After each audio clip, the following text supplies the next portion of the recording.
don't do it. But let's see how it gets done. Hi. All right. Looks like we're on. I'm rambling a bit there by myself. Hi, this is G. Michael Reid. This is Read Between the Lines and the Sea Smoke podcast. We're on every Friday evening.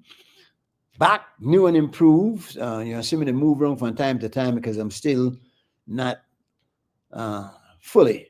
This last week, this time last Friday, I was getting butchered under the knife. I have to say, if I couldn't have had it by a better, more patient, more a beautiful lady, actually. She's a doctora. She did a fantastic job and she was attentive. And people I want to say right now is there's a difference in the way I see things done in Mexico and Belize. We need to step up with our service provision. When you provide service, you are doing that individual a service. That person is the one that's paying you for the service you've been giving, and you must seem at least a bit grateful. We have a problem with that in Belize where they tend to look at you as if, well, I did do you a favor, well, you could go somewhere else if you want. And as a consequence of that, many businesses do lose customers. It is Friday. It is coming on to, there's the man. It is Jeremy. How you doing? Unmute the mic and make I hear your voice. Right, you're listening to your experiences. It's really, I'm glad to see you out of the hospital and recovering. I wish you a speedy recovery. Blessings, believe brother. It's hearing that you're in good hands too, and making that comparison with Belize is yes, man. It's and now my experience. I think I got some further for a few articles in the future. No, right. Every now and again I'll sit and put pen to paper. Miss the days of newspapers. I think we should bring back newspapers. I think so. And one of the things I would encourage is what I used to do is to encourage my students when I was teaching at university to read the newspapers. And I guess after a while they get a real, they build up an interest. But I don't think that is done in the schools anymore. So it's more than that there, Jeremy. First of all, I'm remiss to not properly introduce you. This, of course, Jeremy Enriquez, the man of the hour. What's the A for? Angelo. I think my mom thought I was going to be an angel, but I don't know. Well, I don't know. I still got time. I still got time. You never know, right? Right now, you're doing some angelic stuff. I'll tell you that because I want matter that we certainly will get into that shortly. Have to. But first of all, give me a little introduction. You spoke of being a teacher. What are some of the trials and the trails of Jeremy Enriquez? Well, first, let me, we were talking about the newspaper thing. So I wanted for example, I got to read and really enjoy reading newspaper, and it's still a habit, is when I was in my childhood years and teenage years, my father used to buy all the newspapers. I remember on Saturdays, we would get the newspapers in PG. And then Saturday afternoon would be like a bonding time with my dad, just reading the newspapers, the Mandala, the Reporter. And he also was involved in writing a local newspaper in PG that was called The Voice of the South. Wow. Okay. And so I was looking for copies of that in the archives. I don't know if he's even sent it to the archives, but it was a real local. It covers not just PG news, but he was advocating for a lot of social issues and political development issues. Necessary. What was his name? And did he use a pen name or did he go by his real name?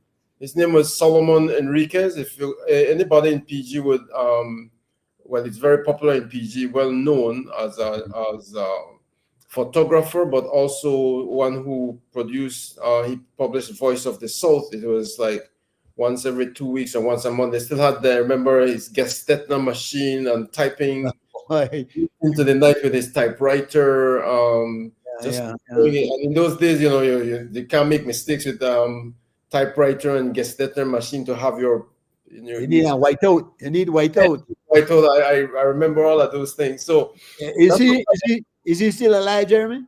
No, in fact, yesterday would have been his 100th birthday.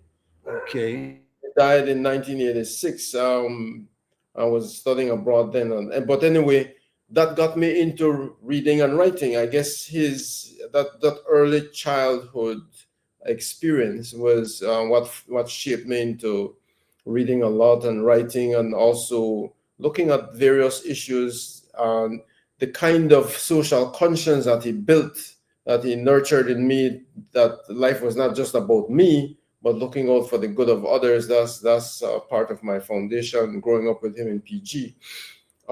He was a teacher also. But what I remember very clear, what really struck me is that in those days, teachers were transferred from one community to the next at the will of the priest. So he was teaching in San Ignacio, he taught in Roaring Creek, he taught in San Antonio, Toledo, he taught in San Antonio, Cayo. But when he got married, and when I was 1 year old, the priest wanted to transfer him from Caledonia, where he was all the way in Corozal, to I think Shaibe or Pachacan, one of a further remote village, and he was asking the priest to please have consideration. He has a 1 year old child. He just got married the year before, and he wanted some stability from all of this transfer to different station, and the priest refused. And so he decided to just quit teaching. He was tired of all of that. And then he decided to be self-employed. That's when he took over. He took photography. First, he applied for government jobs. In those days, it was hard for people from the South to get government jobs. And so he just went on his own. I deeply appreciate, but also saw that struggle for him to just maintain a family of 7 children, and being able to be There were 7 of you. 7 of us. I'm the eldest, then 5 sisters and a brother. 7 of us. When he was reading these newspapers, did he gather everybody around? Was it a family thing? Did everybody get involved and I be a felt part of it? I felt special as the eldest son. Like he put more, and the eldest son was kind of like the deputy parent in those days. So we get a little bit more mentoring and training, and so I connected with him. I don't know if because I was the only boy at the time, also because it was the last child was a boy, but it was me then 5 sisters, and Wow. so he spent a lot of time with me, as I guess because Yeah. of So that's Well, we have to get into the meat of our matter, but there are a couple of things that you said that we have to at some point come back and rehash. Number one, the difficulty of people from the South getting government jobs. I also have a deep uh, appreciation for the many Garinagu who became teachers, because many of the good teachers, and I had a couple of good ones, and it seemed like that it's the only profession that was open to you, yeah. and it was manual labor, no? So Mhm. that's something that at some point we come back and talk about. But the thing with the priests now, and so these were Catholic schools. Yeah, all Catholic schooling. Well, the alignment between Garifuna and Roman Catholicism in those days was a way for the people to survive, because we were under colonial rule, under the British, who tended to look down on us because of our history of rebellion against the British. So um, then the church came in, and we sought our own development through the church. And that's why you have this strong alliance between Garifuna and Roman Catholicism. That's an interesting aspect of the whole thing too, because the British looked down, and they looked down on the Creole also, and Black Belizeans, but they pitted us against each other because they knew that if we ever got together, it might be a problem, and that Garinagu might lead us to rebellion. So Exactly. That's the history. it's a lot of history there, and when we look back, we have to try understand each other on that, as opposed to blame each other for it, because I don't think it was anybody's fault except the colonial masters who Exactly. has done it all over the world, is doing it still in the Middle East and a lot of other areas where and you would have thought that after World War II and the establishment of the United Nations, that the charter would have prevented things like that. But Yeah. uh, right, it's happening still, my brother. And that's the part of their divide and rule to maintain superiority. So there's still that innate feeling of not just feeling, but the behavior in the psyche of those post or those previously colonial persons or countries, that they still want to maintain superiority over Correct, others correct, and do correct. it by any means necessary. Boy, we have to monk something. There's something, and we need to discussions like these and others have to be held. No, did your Right. father ever venture into politics? Yesterday was my father's birthday, as I mentioned, and I was thinking about, it was hard to gauge which political party he's even supported, Do because you think he was objective, I think so. He was very critical of both. or And did when he jump? Did he go from depending on who was in and what they were doing?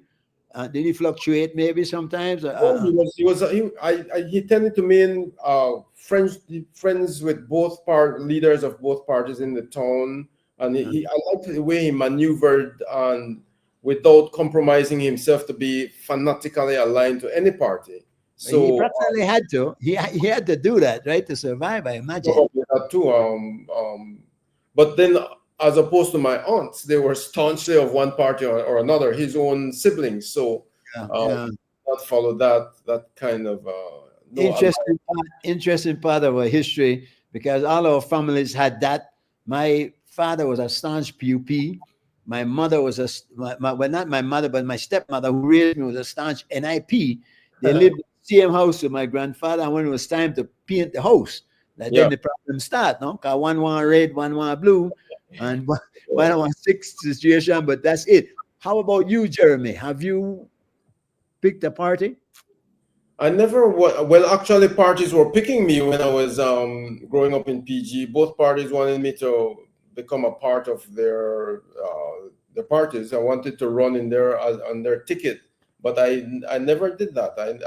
I shied away from that just because I felt that being strongly aligned in those days in a small community would definitely alienate you from others. So I think I maintain I appreciated the level of respect I had from my community, because I wasn't seen as aligned to any, and I could be critical of any of them. But my alignments at the time when I was growing up, though, strangely, was with the church. I was a young parish lay minister. I used to play the organ, keyboard in church. I used to train the choir. I used to play the guitar. The first guitarists that Andy Palacio used when he was emerging and launching his own musical career, I trained them from scratch to accompany him. Well, I didn't train them from scratch to accompany him. I trained them from scratch to be functional in the church choir, and then they went to join him instead. So, which Yeah, was okay. to his benefit. Yeah, And then the keyboardists, I trained those. I used to train the choir people to do voice. That's when I was teaching in the high school. So I was very involved in the school system. One of the things I remember about my father too, since his birthday was yesterday, and I wrote about it in the mandala, is that he, when I used to see all the boys going to matinee and watching their movies, my dad strictly forbade me from going to matinees. His argument is, what sense does it make to pay hard earned money just to see white folks killing the natives for entertainment? And so, for all my childhood, I never went to a matinee until my early adulthood. And then it wrong when I tried to watch my first Western movie. I knew what he meant. And even though I do not watch much movies, even though we have TVs in my home, any movie with those kinds of themes of dominating indigenous people or African and people, there's a subtext that I learned from childhood that is placed in those kinds of movies. So I credit that to my father's wisdom also. yeah, that was an interesting thing, because much of it is lies anyway. From research, I found out that it weren't the Indians who were taking the scalps; it was the white man who were taking the Indian scalp. You know what I'm saying? And a whole they I understand. In fact, I learned the other day that there's a whole department in Hollywood, a propaganda department that has to screen all these movies and make sure that what is in there is suitable for consumption, and Right. that will help to steer everybody. And the early cowboy movies, I imagine, was doing that. That was basically what they were doing. They were entertaining. And listen, we were there to see it. And many of us didn't know it, but the subliminal message, I think, Exactly. Yes. has made it tougher for us to step out of that box that they put us in. No, some of us have been able to. I believe you are one of them. Uh, the whole Catholic part of it. How are you handling that now? Are you still committed to the church, or have you begun asking questions? No, I have never attended church service except maybe a wedding here and there or funeral, but I haven't connected with the church for over 30 years, close to 40 years actually. I just evolved into new ways of finding my own spirituality, and I, while I respect all persons and their religions and all that, I do not subscribe to any religion, but it provided me a strong foundation from which I could spring out and see the world in a whole new way. I remember being very close to the Jesuits actually, so they left an impact, I must admit.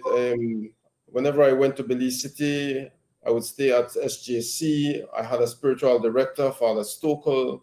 Father Weber played a important role in my life. All the Jesuit priests in PG I connected with very well. I used to attend Jesuit retreats. I was actually even thinking about becoming a Jesuit at some point. I was and then I I spent some time at Benedictine Monastery in Trinidad and in Prepare, man. so yeah, even when I went to study in Minnesota, I used to visit the Jesuit priest house there, and that one time in Minnesota, I did a retreat that really shifted my whole life. But it might be because I was also studying Eastern psychology, and so my path has to do a lot with meditation and seeing the world more clearly. That is what Vipassana means. Vipassana means to see more clearly. You see life at a deeper level, and you find ways to respond to those things. So a lot of things that is happening in society, people are just living old habit patterns of the mind that is conditioned by culture, conditioned by religion or whatever. Unless they find deep within themselves those truths and those realities, then many times people just sleepwalk through life. So part of my practice is going every year for 10 days of silence and meditating from like 4:30 in the morning till 9 at night in 1 hour blocks, sitting there in silence, no reading, no communication, no TV, no talking, nothing. We have to make that a topic on another show too. 'Cause that aspect of it, I have found, Jeremy, that as you go through life, even when you move from one aspect to the other, like you went from the Catholic and then to the whatever the teaching and whatnot, that we pick up enough, and if we allow ourselves to harness them and put them to use, that all of them can be of whether it was good fully or just partly good. If we can withdraw from them the part that is beneficial. No, Exactly. thank you, Stuart. But give me 1 second, Jeremy. Let me explain something. I don't want you to panic if you see the screen black or anything, because I'm still recovering, and you might see me shifting around. I'm sitting in a chair that and the wound is not kind of, but you're not finished. So, but You look a little new, actually. I wasn't gonna resist this, but I don't want to miss this at all for having chat with you this evening. No, All right. make a shift focus, leave it, and look for some politics, because now you're not into politics, partisan politics, but you're looking at politics, Yes. which I believe is the duty of every citizen, actually. This sycophantic behavior, one you wave one flag and I either blue, true and true, either red till I dead. I'm wondering how people don't wake up and say, but wait a minute, we just only one country, you know? And that's normal like that. This could be like a city in a big country, and you have your mayor, and we in this small country we still haven't gotten it right, and we need to work on that. Yeah. So your objective now, it seems, to see how we can do that. Before we get to that objective, who you got, Shine or Tracy? You mean for the who I got means what? Yeah, who would you prefer to see leading, even if an opposition? You know, it's a foregone conclusion who's going to win this election, and they want to ask you for try to predict it. But I think most people, I don't want to find a fool right now would take the bet, but I don't think you're going to find any. But there's a fight for the opposition, and both of them, in fact, it's funny. You know, there's in America, the period when Parliament is dissolved and until the election is called silly season. Yes. I compare that to our area, and we have silly season. Our silly season is extended, but this right now, Jeremy, is silly. How are you? Are you following it? How are you seeing it?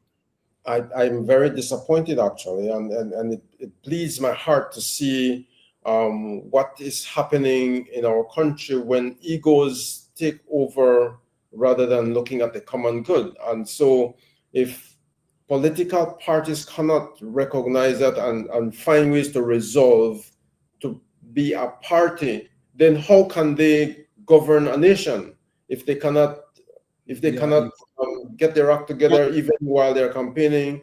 I will have no confidence that they could govern a nation. It is a horrible example, and they have exposed themselves in that way. So there has to be some give and take. There has to be some mediation. There has to be some ways in which people could resolve their problems. Otherwise, I will have absolutely no credibility or confidence to see that kind of behavior for governing a country. I want to tie you down to it, and you're not ready for me.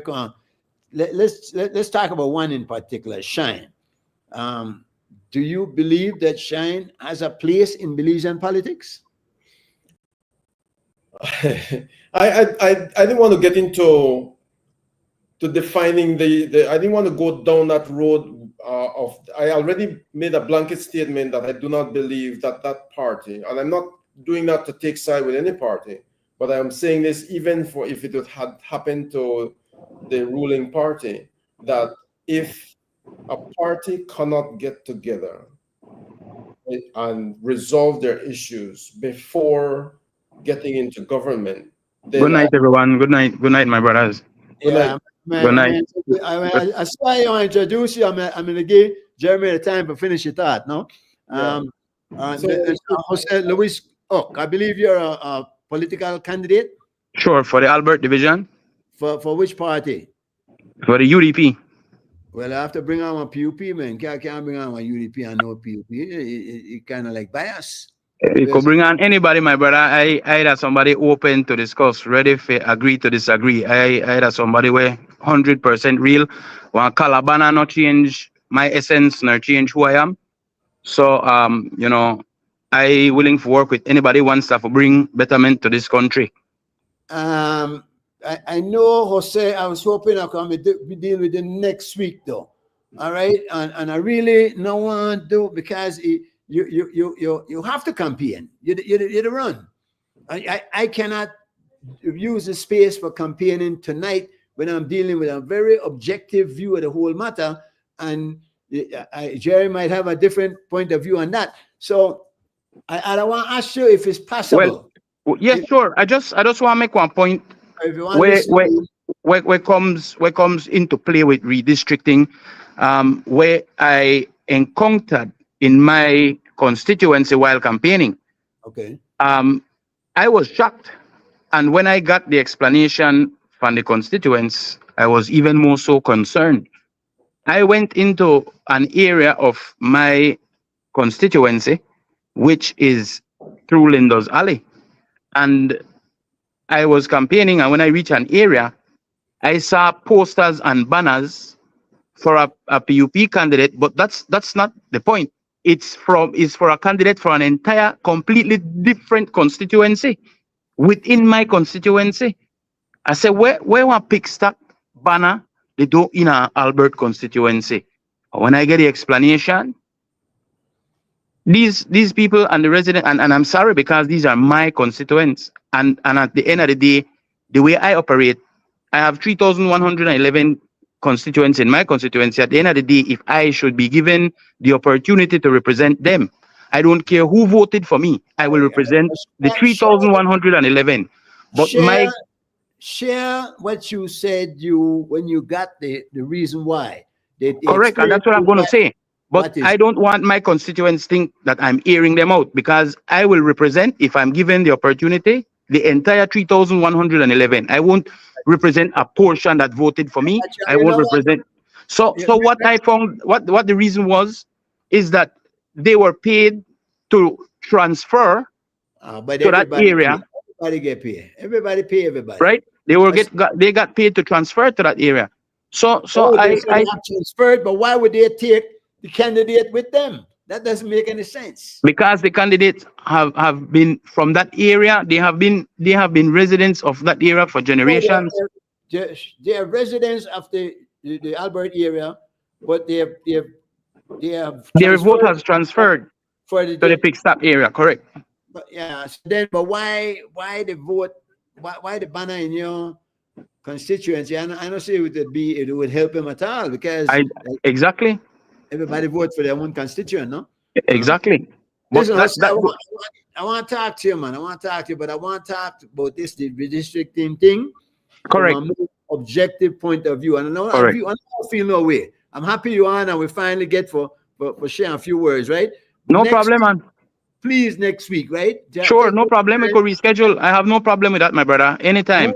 Hang around anyway, and if you got any comments and whatnot, throw it in at the comment on the side, and we'll be sure to read it out, right? All right. Stay with you. Thanks, my brother. Yeah, Jeremy, sorry about that, bro. No problem. No problem. I hope he understands.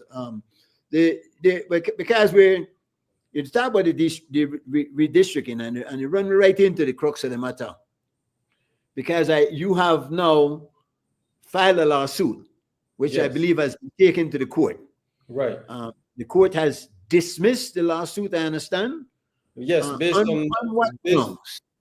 What's that? On what grounds were the suit is dismissed? Yeah, that's a very good question. It was dismissed mainly on a lot of procedural grounds for filing the claim. Sorry, for filing the injunction at the court. Grounds like the signature was not affixed. It was affixed electronically, and the judge questioned whether it was how authentic that was. You were right there in court. You were there in court. Yeah, I was right there in court. You got me say, come up and sign, Mr. Jeremy, can say. Right.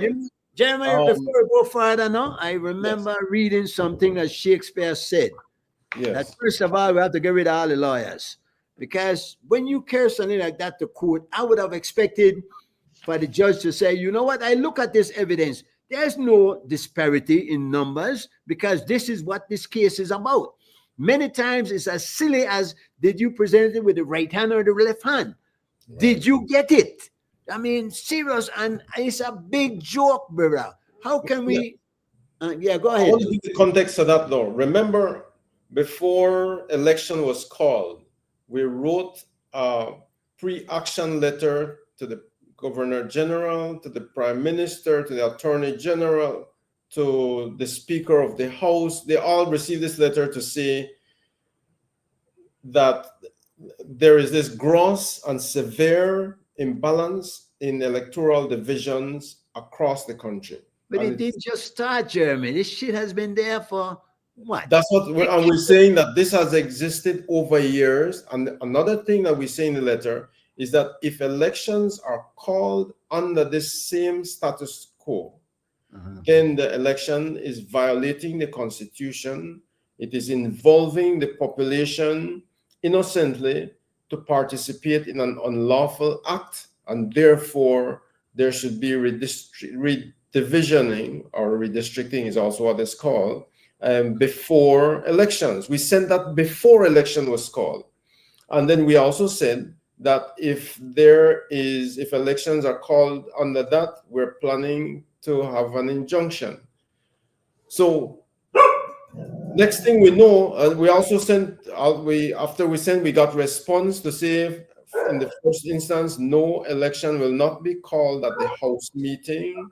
And so we sent another letter saying, please give us some kind of indication as to when election will be called.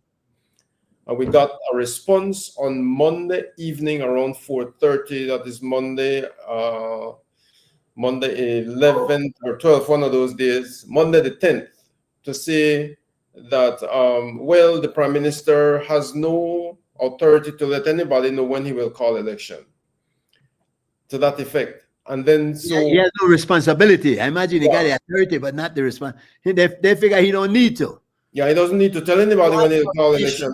That is the right of the Prime Minister to call whenever he wants, and nobody has to know. All right. Know, Jeremy, before we pass that, well, how do you have you ever thought about maybe we should have a fixed date for election where people know when the elections are going to be called? Definitely. There should be. I think there should be, but that ought to be part of the constitutional reform. But what happens now? How is that going with that? That seemed to have been stalled. It hasn't been completed yet, and to say that's the fact it isn't completed. So probably in the next term, I don't know.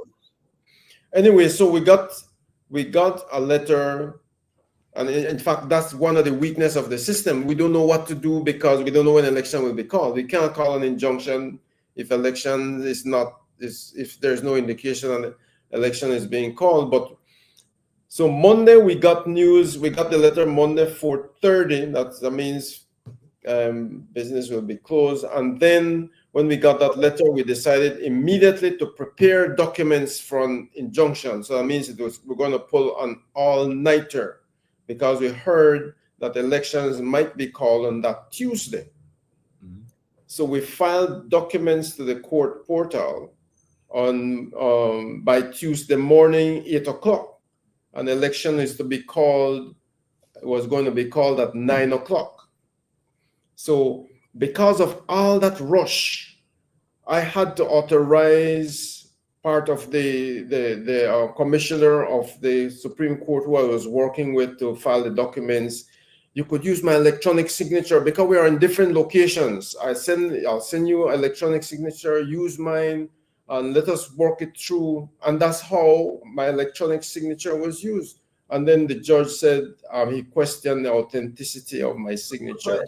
That obviously one of the grounds, but that couldn't have been everything what she said. Other grounds was he questioned the attorney's location in Belize City. Now the attorney that I use, he works through, or he has used the law office of Pereira.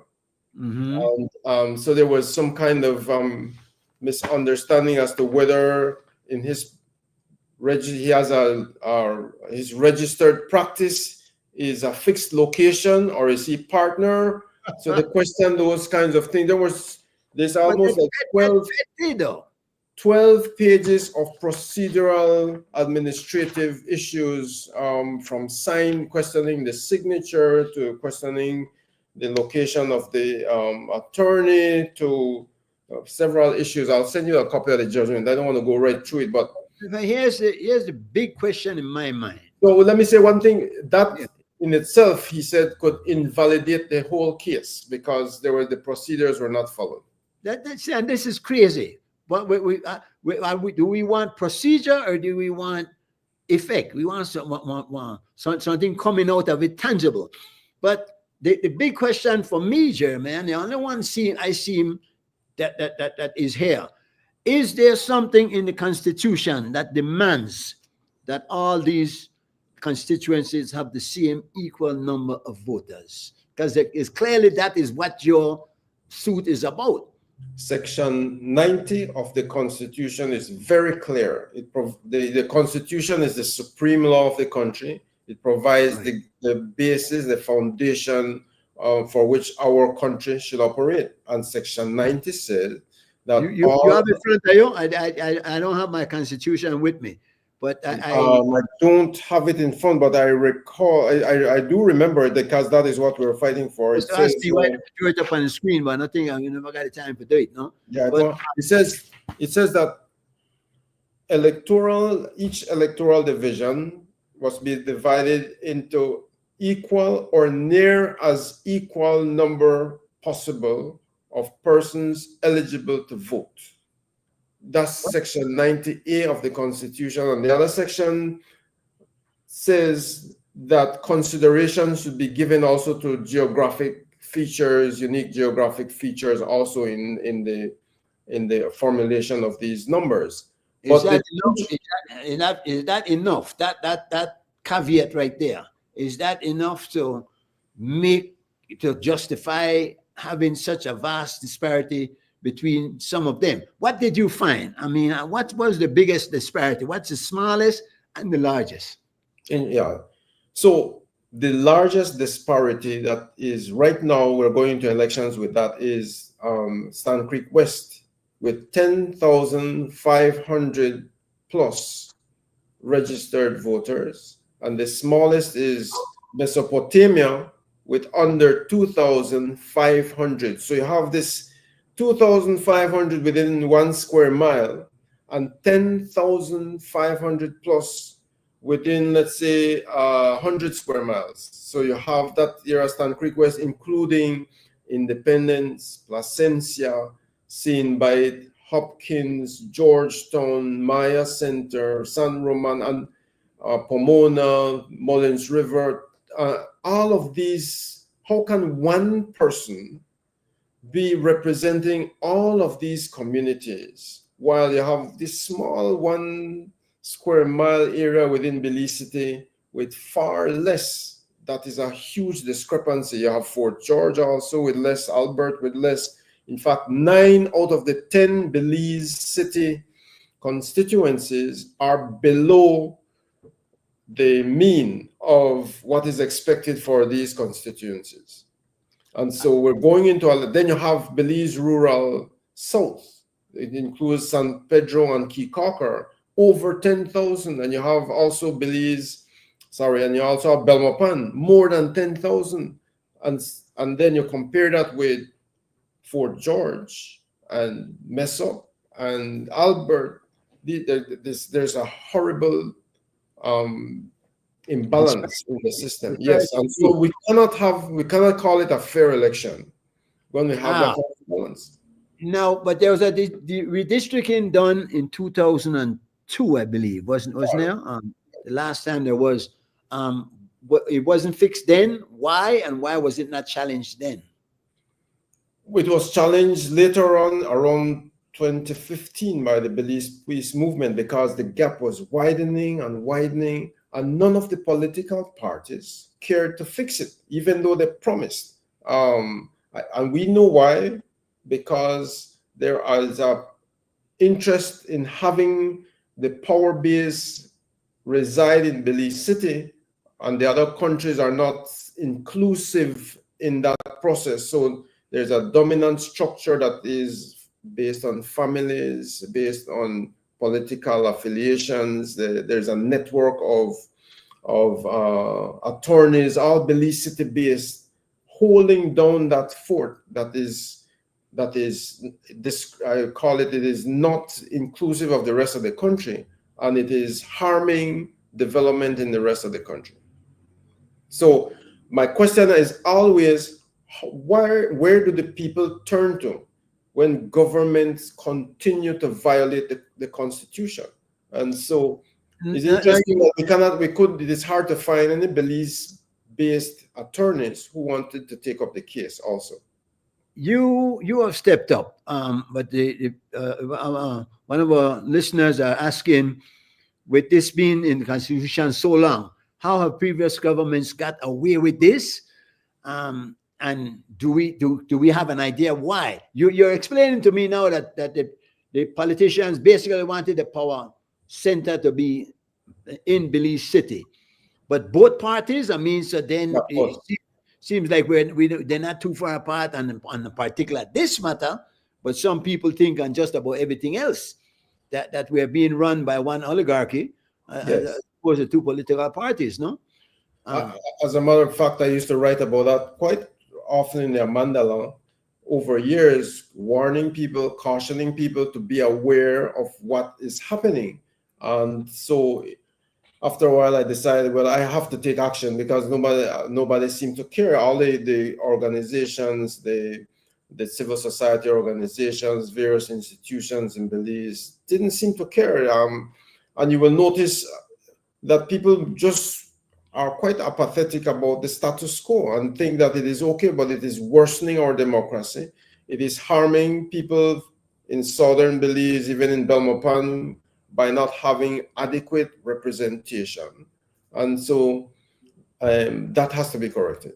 As far as you know, those, as we saw, two high power attorneys, very high paid attorneys, going to block you and what you were trying to do. Are they paid by the PUP or are they paid by the government of Belize? The ones who are backing the government side, Yeah.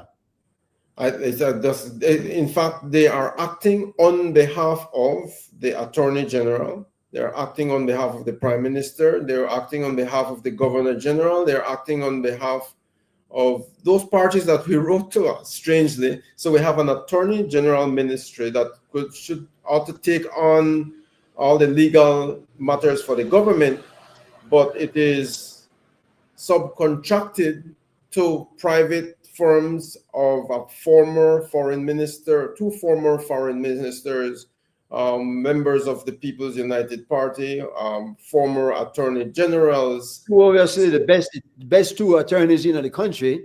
So they're using the people's money to Right. fight against the people's wish and desire for the Constitution to be followed. Having said that, and we obviously know all of us that this is in a mess, that this Yes. whole political system requires revamping. Something Yes. has to be done. Is there will, do you believe, from the people? Because when you saw that mass crowd at that convention, obviously they are all okay with the way it is. What do you think? Well, the mindset that created the problems and participated in deepening the problems cannot be the same mindset to transform and to get people out of that. So we have to build a new awareness. Those people, they're just stuck to their party. They want to show their Yeah. Stick a pin and let me read. Yes. This 1 second. Let me read what Mario is saying.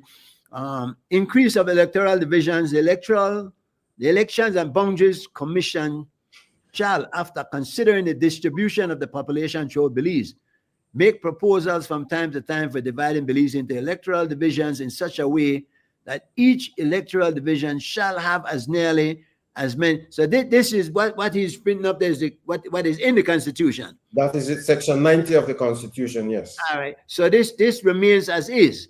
I imagine has Mario joined your lawsuit? Has he been? Mario is playing a key role in this. He has set up the GoFundMe site and he's managing that, because even though we have a very a top level, a very distinguished attorney from Trinidad, a former attorney general, he's done a lot of cases at the Privy Council.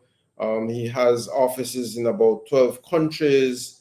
So even though we have that, he's working along with us in pro bono. There are expenses that we're incurring with all his support staff who's working with us to draft the affidavits, and we're working together. All the printing, everything has a cost. Let's talk about that now, because I noticed you have launched a GoFundMe. Is that right? Which Mario is very instrumental. I was just pointing at the critical role. I'm very, very grateful to Mario for that. Yeah, and see why you got information on that. Mario, you want to put that up on the screen if you first, so we We know. I believe that one very worthwhile project, Jeremy. And I Yes, think the people and Joe Cowie, and I don't see him on yet. I want to big him up for holding over last week. But he has consistently been saying that the people have to be involved. If the definitely, people don't be involved, only the people can save the people. And exactly. you could come up with all the brilliant ideas, but if you don't have the support of the people behind you, Right. then that wasted effort. Exactly. And So so discussions like these help to expand awareness among the people. That's why I'm grateful for being on your show too. So we have to spread the since word. they're not reading newspapers, we're gonna have to find some way to reach them, no? Definitely. Yeah. So this is another way to reach them, but it is a serious issue. And if the people are not serious in changing the system, then we will they'll continue to be saddled with it, and it will get worse and worse as it has been.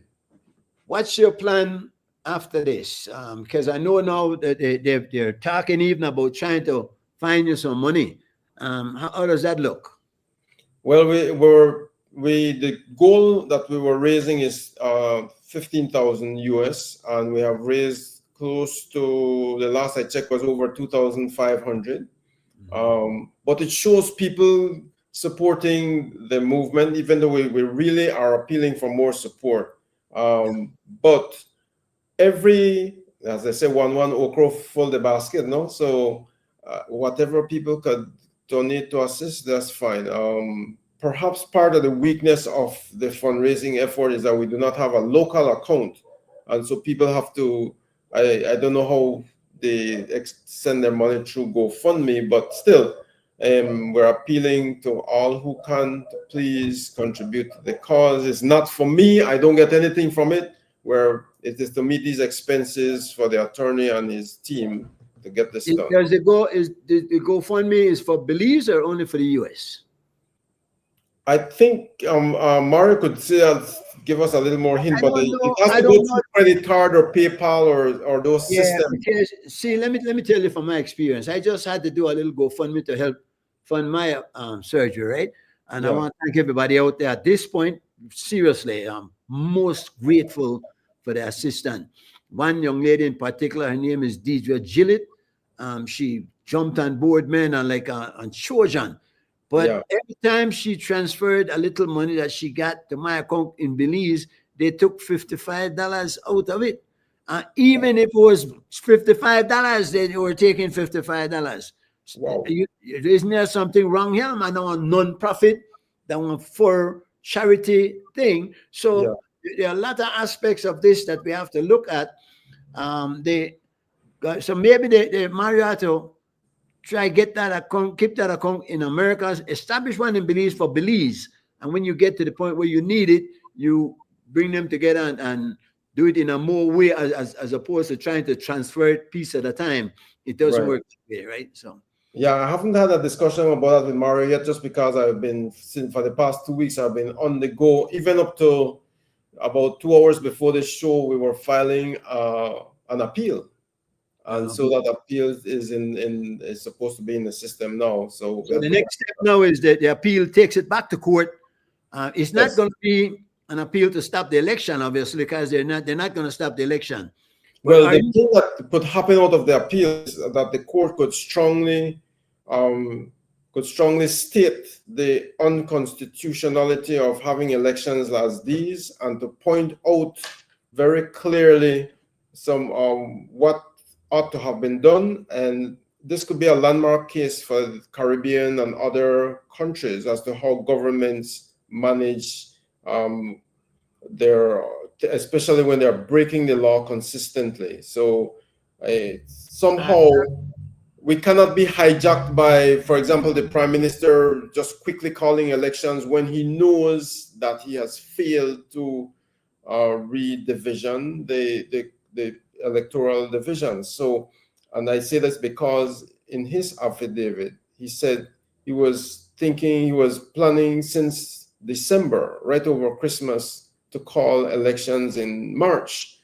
And I'm saying with that plan to call election, it seemed that he totally ignored his commitment to redivision our severely imbalanced electoral divisions before elections. But his thinking was merely just calling elections and totally ignoring and violating the Constitution. We need to have that corrected.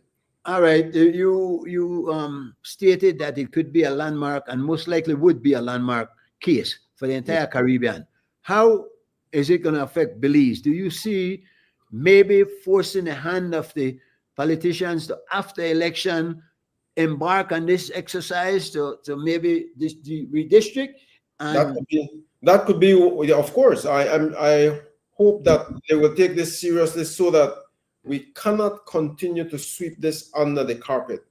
And that has to be done as a matter of urgency and priority, especially recognizing that we're going into another unlawful and illegal election. Tell me something, Jeremy, because you've seen the numbers, right? Yeah.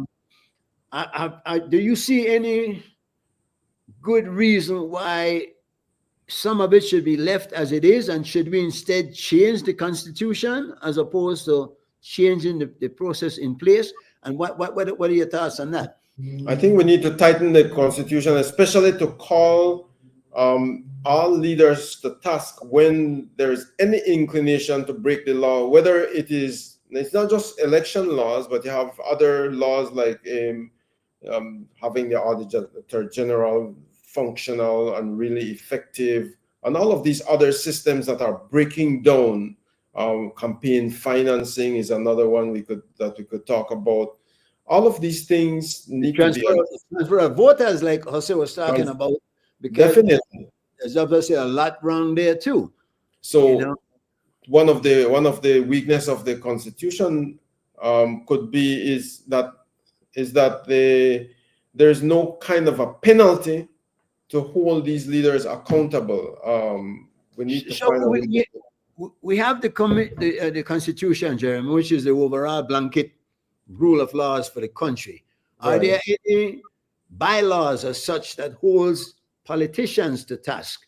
Because if the Constitution, excuse me, some suggest that as it is, it might be too big because it needs to be concise. But are there bylaws then that address these matters directly to where they are? Because they can always hide under that and hide under the ambiguity of it. But there has to be, take for instance, the vote buying. Is there anything in the Constitution that addresses the buying of vote? Well, not specifically, but what we're having is that both political parties are, in a sense, very comfortable in that they know not to call each other to task because they're doing the same thing, whether it's vote buying or so. There's not a strong.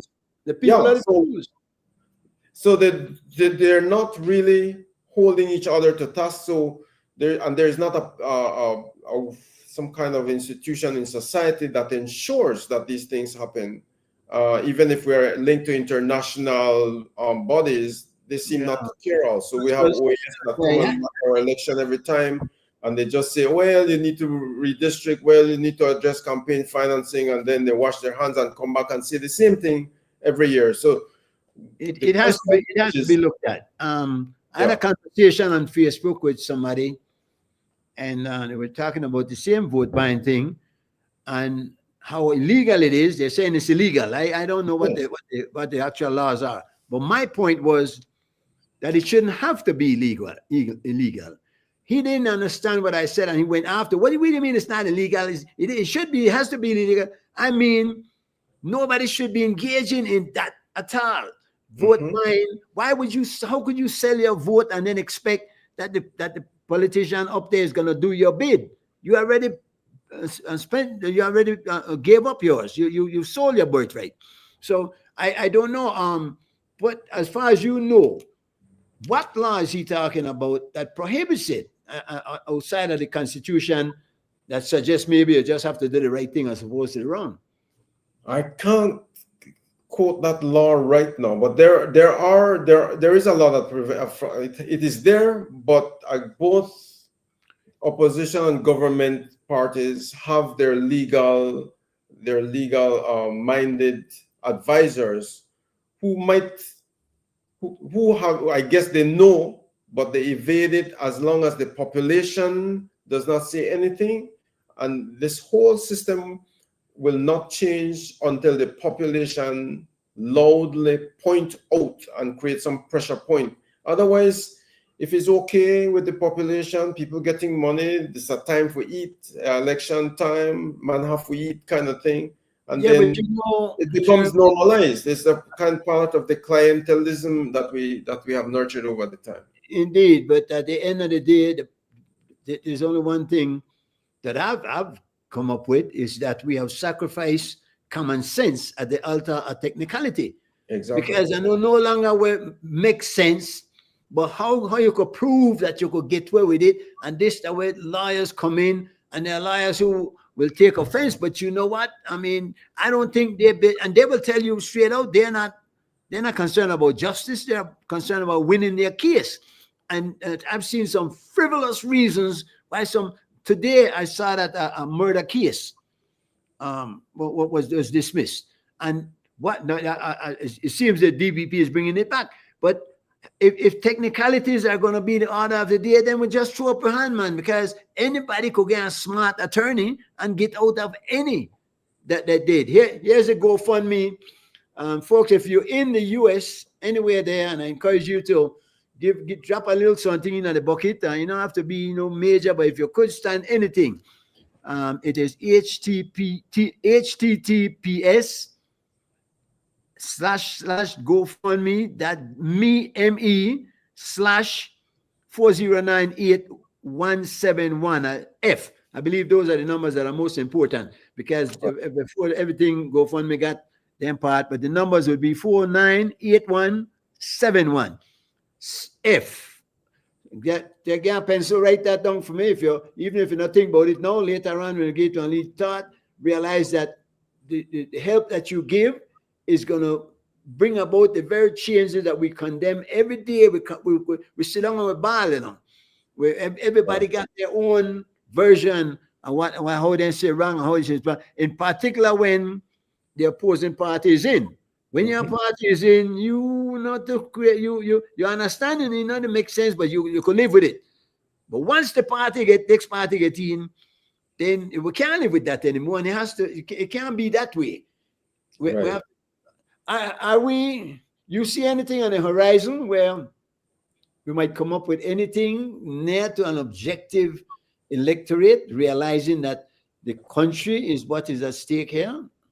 Well, one of the main problems with this whole insistence and resistance to redistricting, one of the chief bottlenecks is the 5-person Electoral and Boundaries Commission. They are appointed, 2 by the opposition, 2 by the ruling party, and 1 by the prime minister of the ruling party. So we have 3 and 2 from both political parties. If each of these political parties want to maintain the status quo, then that is why we're in this situation.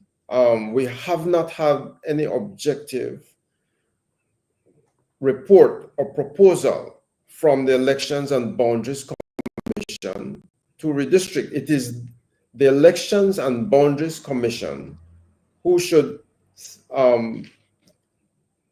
the Elections and Boundaries Commission should propose. Here's another input from Mario. Yes, Mario. This is 36. Every person who is guilty of bribery, treating, or undue influence shall be guilty of a corrupt practice and is liable on summary conviction thereof to imprisonment for any term not exceeding 1 year, or to a fine not exceeding $500, or to both such fine and period of imprisonment. Should be more than that. Every person who is guilty of personation, or of aiding, abetting, counseling, or procuring the commission the commission of the offense of personation shall be guilty of a corrupt practice. All right. Personation is what? Pretending to be somebody else? Right.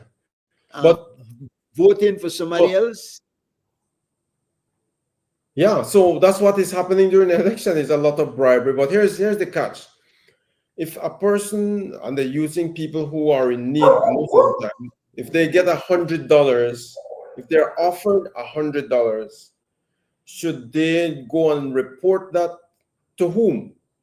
And then when they're reporting that, let's just say an area representative says, okay, I give you $100 if you vote for me. I refuse, or I take this $100 and I go and report it.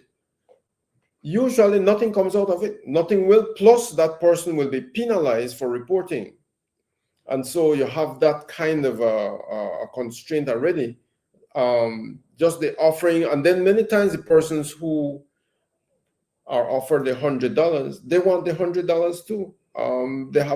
They're struggling with their lives and all that, so they take the $100 or whatever is offered for a vote, $50, $100, and so both the voter population and the politician are in this cycle of dependency that they're creating. I depend on your vote, and so I offer you this money, assuming that you will vote for me when you get this money. So it is illegal, but difficult to police and to. But Jeremy, I think right there you just gave the most used excuse. Why people do the bad, they need at least something, they can't turn you and leave money like that. I think that's one of the poorest excuses. It's not even an excuse, it's a fact of what they do. And it is a fact, but then they I mean, really, how long does that money last? And what happens after the weekend?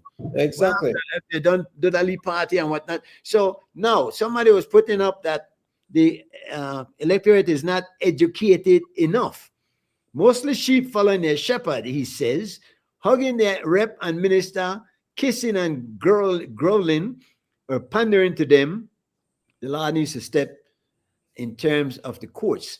I hear and yes, but again, who gonna bail that cat there?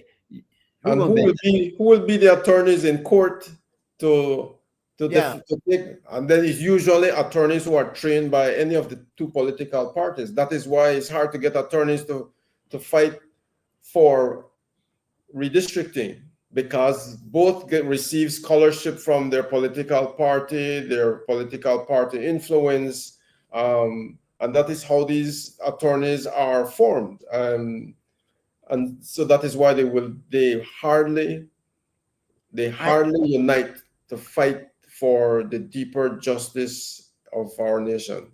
I was looking at Trump, and funny that it's the first time a name come up in this, right? So, but I was looking at a press conference he had, and it might have been the same one with Elon Musk, with the Lee picnic with the wiping nose on it, desk. But he was saying that why would any judge stop something so common sense, and that maybe we have to look at the judges. So I don't want to put you on a spot by that, because I know in Belize they figure that they went out there for that for contempt of court. Wasn't he in contempt of court in that statement? And how can you do that? Are you convinced that the courts have the adequate integrity and scale to make this happen, in objectivity? Well, that question, the courts should be the highest. If people are aggrieved, people tend to trust the courts to make objective decisions based on law. So that is what is expected of the court. So if government fails in its duties, people turn to the court for redress, and so it is expected that the court look at the matter objectively, in accordance with the laws, and make a decision. And I hear you, and that's probably the best you can do. It is what is expected of them. Right. Whether they're doing it or you expect them to do it, I don't know, because There are a lot of people who have lost total faith, in complete faith in the whole judicial system, and believe that they themselves need a little revamping. Though, again, they ain't got the power to send somebody to their house and lock you down just for saying anything. So that one tough situation, but we have to get brave as we move forward. We have to Right. call it like we see it. So the next step now, you're going with an appeal. Of course, we encourage people to support the GoFundMe. If Yes. you're in Belize, all right, you're gonna have to get an account, even if you get your own personal account for now, and put it in a separate bracket where you know you're keeping track of things and offer people the same kind of accountability that we're demanding from Of everybody else. course. At the end of the day, this is what happens, you know. All of us jump up and we come up with an idea and we start moving, but then and I'm not saying casting aspersion on you. I'm saying that around there has to be, you can't do it by yourself. You have to have a team of people coming around, and before you know it, this one the point finger up, and that one the point finger up, and that one. Are you going to put in place infrastructure to secure against that kind of misgiving? Of course, yeah. Well, getting a team of credible persons and people with integrity to be able to move with this shared vision for more justice in our country and for fair elections moving forward. Definitely. Do we have people as such? And this is a big question, because when the person talk about the electorate has to be educated, you wonder how many really are educated. I'm sure we must have some, but do you on your journeys out there? Many times the best we can do is try to be one ourselves, which I try to be, and obviously you have been trying to do. But have you met enough people you think with the kind of integrity and objectivity that can make a difference in a fight like this? Well, there never, I would say, even a few persons could make a difference. We cannot discount that a few persons could make a tremendous difference in a society. So run right we over might it, not Jim. have numbers. We can't find the numbers for a mass movement at this time, but because, as you mentioned, there's a lot of political education that has to happen. You And know, it's disappointing that our school system has alienated students from exactly how the country is run, civic duties. I don't know, there's a huge gap in our school system that disconnects from society, even at the university level. No classes for that anymore. We took civics in school. Yeah. And I was talking to a university professor right here at UB, a lecturer, and just letting him know what are we doing at our university, at our national university? Are we building citizens who are really conscious of the affairs of the country? Are they reading the newspapers? Are they writing in the newspapers? Are they engaged in their communities? What are they talking about? How can are they seeing themselves as a part of a country that they could contribute to its development in various ways? Are they deeply conscious of the country's history, its socio-economy? How do they operate in this country? What answers are you getting? What answers are you getting? Because those are relevant questions. But do we? Because they're teaching their students in silos. I will teach accounting. I will teach economics. I will teach whatever else other subjects, business administration. But at the deeper level, there is no connection between individuals and building community and looking at society and trying to analyze, and not just analyze, appreciate and find ways to be an integral part of what is happening in the country, and to be critical thinkers, and to be able to not just being critical thinkers on a bench, but being able to find effective ways to engage for the country's development. You will be a fine example, Jeremy. But I obviously then it seems the education system will need some revamping and itself. That one tough job, because there are many different tentacles of this beast that we have to deal with, no? Uh, Definitely. you know what you're going to have to be careful of course. Obviously, from your testimony, you've been keeping your nose clean, you've been keeping your head above water, but you know they're going to be coming at you because that's the next strategy. That all of a sudden I hear something about Jeremy when he 13 or 14 and where so anyway do and because they discredit you, they discredit the whole movement. Um, Yes, that so I'm very aware of that. I remember when I was at university, I studied Latin American history, South African history. I also look at Caribbean history. And there's a theme that follows wherever there are leaders who are trying to take society in a different path to build a new awareness and a new consciousness.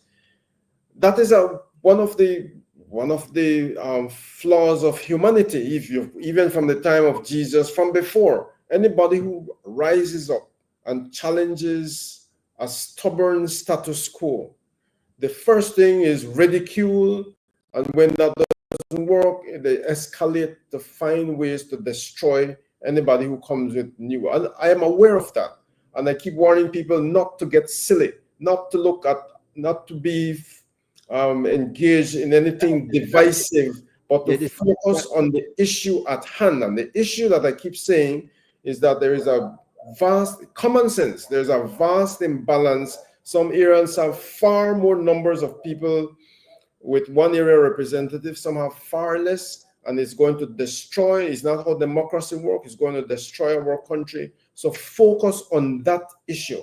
I don't care about what my grandma used to do, whatever silliness people want to bring. I use that as an example, and because I really admire my grandmother. let them your grandma in up on the show now. Don't make them go investigate your grandma. I know. That's what I want to say.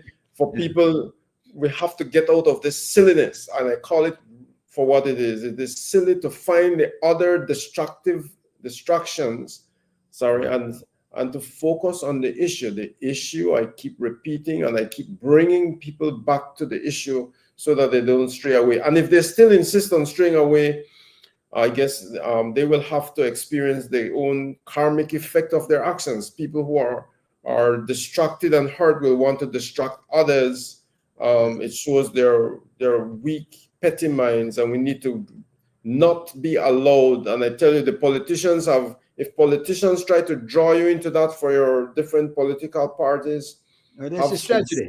That's a strategy. That's a strategy. Yeah. Listen, Jeremy, I was hoping Joker would have come on at 8 so he could carry this through for me. It's becoming very uncomfortable and painful for me at this point. I don't want to aggravate this where they go on. I'm going to have to close it off. So it is now 8:10. Like we're going to have 5 more minutes because what I want you to do, you've been making the rounds, you've been discussing this matter broadly. Yes. Have you, in a nutshell, what's something that you'd like to get across? What is there a key point that you need people to know? The most important thing that I want people to know is that our democracy is in a crisis state. It is not just about the redistricting or redivisioning at all levels. It is descending and getting worse. Both political parties have contributed to this by their avoidance to address issues within to build strong governments. And when that doesn't happen, they continue to use people, create fear, and threaten people who speak up. We need to have that stop. We need to have them respect people just as they pledge to do on the Constitution. I have mentioned that every time they start their term of office, they put their hand on the Bible. They pledge that they will abide by the Constitution. And just after that, they just go on their own merry way. And I have said on previous shows that they might as well put their hand on the Brother Anansi's storybook because it is as useless. So if they're pledging on the Bible, so help me God, to abide by the Constitution and do all manner of justice and fairness, all of those things that they pledge, we have to hold them accountable. Well, a funny thing, because many of them don't have the background that you had in the whole spiritual thing. They have not done the searching in that aspect at all, and wonder how many of them even believe in God. So I don't know if they're putting their hand on the Bible, because do they really understand what they're doing? That's why it should be an answer storybook rather than the Bible. It's also like the vote that citizens in the US take, and that's why this has come up now with now that you better use your American passport. It comes back to something that I've been highlighting for a long time. You swear an oath, and when you swear an oath, it's sacred. You can go to jail for it. Yes, definitely a serious commitment. So people need to. So one of the things I've been doing over the years also is to try to encourage schools to get their students into being deeply aware of themselves, to have mindfulness programs in school, because people could achieve high levels of intellectual and academic academic achievement, but if they're not grounded within, they are also as empty and floating like a rudderless ship in the ocean. So that grounding is important always in life. Let's see what hold on. All right, let's see what Yehoshua. I'm still trying to get this man's name correct. We had him on, but anyway, all that to say that our law enforcement officers have always been too busy to investigate any allegations of that sort, particularly during election time. Those are the ones who are not complicit in accepting bribes for their votes. That is, Belize's election process is too corrupted in this aspect for too long, and that is it is impossible to correct. I will come back to you with that word, because I don't want that kind of too defeatist for me. Even after the redivision of this redistricting of the constituency, we will remain rotten and spoiled with this abscess that eats away. You know what, my friend, I must disagree with you. And I think that this is a part of where we have to stop. If we continue to think that we can't do it, we won't do it. If we continue to think that it's not going to be done, it's not going to be done. Because we will have to do it. And if we have to start one at a time, start with me, start with you, Jeremy, start with the writer, that we have to make a step towards that direction and believe that it can happen. And when we believe, that is the driving force to make it happen. Exactly. That was when it'll start. Yeah. So where were they? It is. What? Yeah. Go ahead. I'm gonna have to, because it's kind of like getting intolerable, no? Right. But so, I want to thank you. I want to ask you to come back, because we have to do this again, especially if you're when you throw the appeal. I'm confident that something will happen, because it has to happen. Right. You seem to have the will and the determination to follow through with this. I really believe that a very good, necessary exercise. Please, my brother, stay with it. Don't give up. Let me know when you could do this again. All right, and we'll do it one more time. Thanks very much for encouragement, and thanks very much. Respect every time, folks. We'll cut this one tonight. CY, take it away.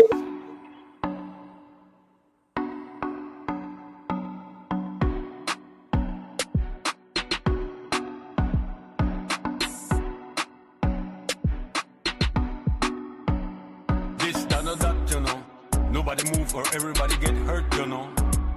This, that, or that, you know. Never have a close relationship with dirt, you know. This, that, or that, you know.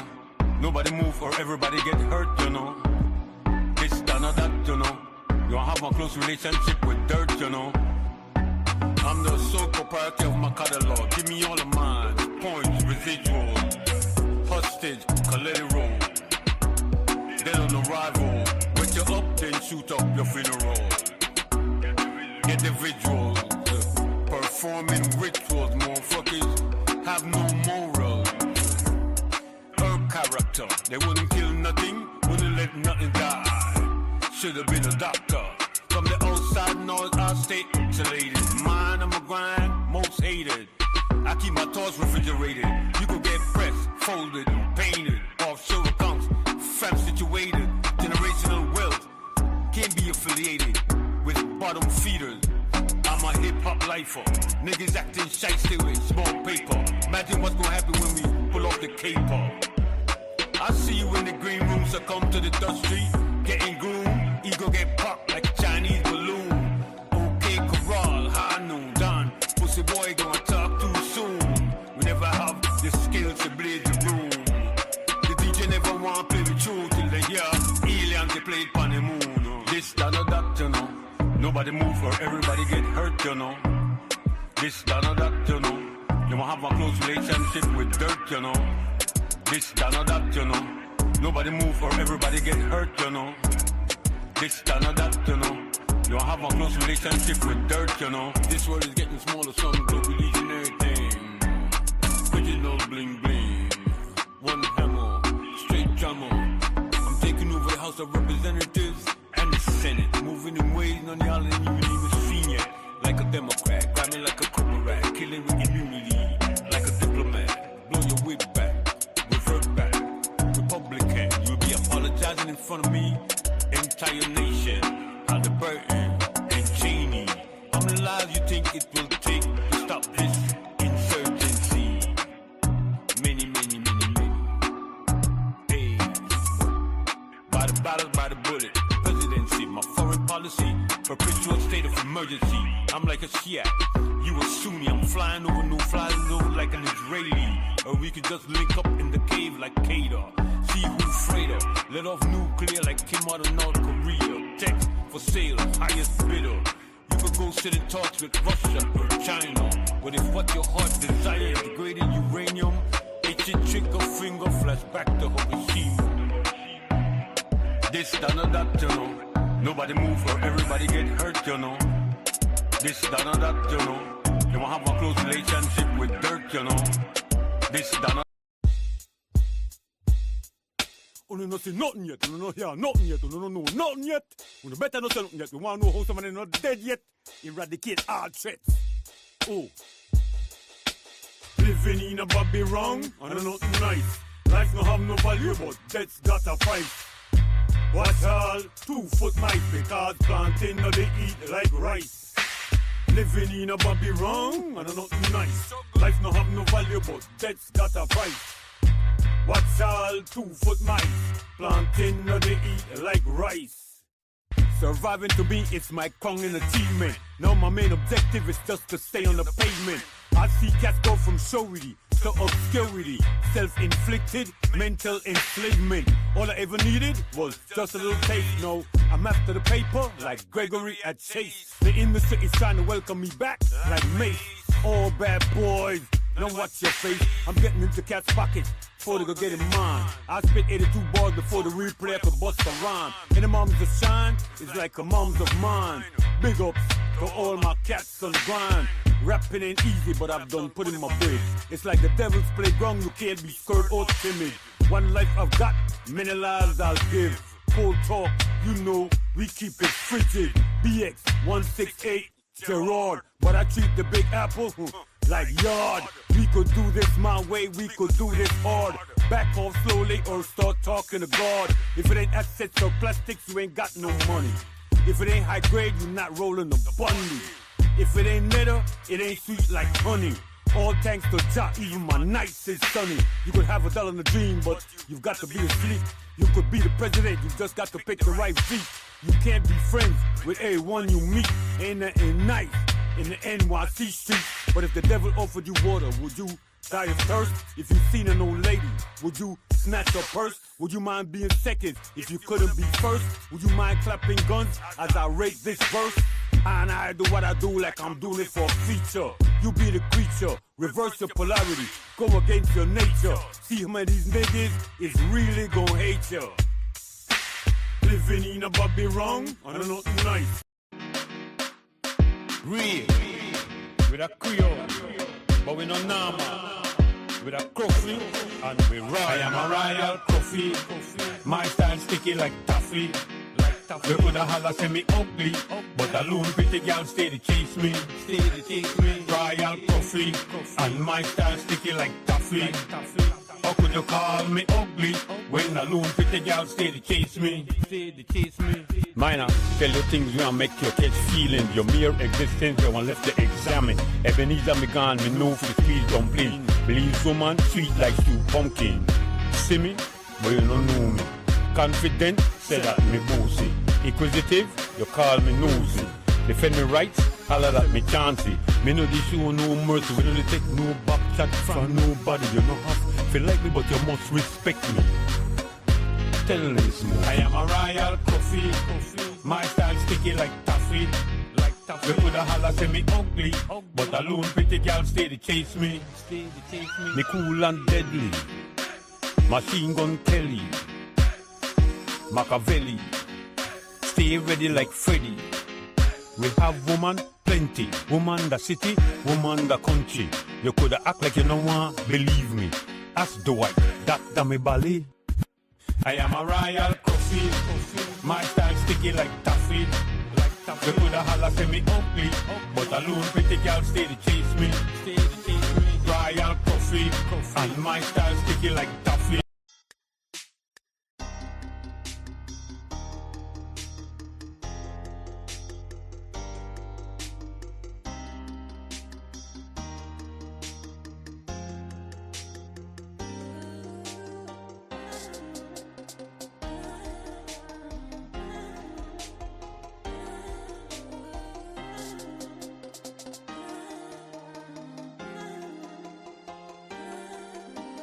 Apex predator, so treat me like a barracuda from outer Belize water, or like a polar bear from outer Alaska.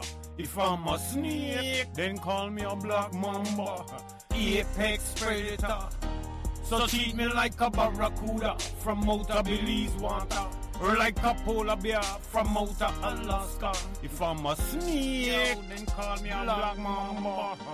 I'm putting whole countries in crisis. Opportunists, 10 clicks from my target. Check my 6. Situational awareness. You play checkers, you play chess. Corporate takeover. MK Ultra, Smoky. Make the baseline deeper, vibe. Pass the choker to this barn warrior. Believe blue hole, free diver. The pearls we're after. Jungle whisperer. We spend months the Monkey River. With a diet of rainwater and cassava. Cut the brute and tableta vibrata. Silencer, sniper, big viper, supply the corner. Every rate lift the 8 jammer. But if we need the coroner, cause I got the heat seeker for any infiltrator attempting to circumvent my perimeter. Infrared detecting temperature of the backbiter. Hater, pretender, repeat offender, base defiler, wanna be successor. Buried like last treasure, I'm a drifter. Loner, sufferer, post-traumatic disorder, paranoia, schizophrenia. My friends' names are Luger, Beretta, I am an A-15 modifier. Hair trigger, itchy finger, uploader, nozzle, hot lava, chest cavity like a crater. Elite, Delta, Gurkha, special ops, strain in the sunset crater. Evading IEDs and RPGs, slung by lurkers. Added flame to the fire. Pipeline paper chaser, ICBM, nuclear. Flashback to Iwo Jima. I will resort to torture. Water bordering, intel gathering, global satellite positioning, self-duplicating. It's me, I'm cloning. Have them homing in like pigeons. Off of them backs, still impenetrable, like a military industrial complex. Then I hear me when me sing, we say, no for them backs, still impenetrable, like a military industrial complex. Them backs,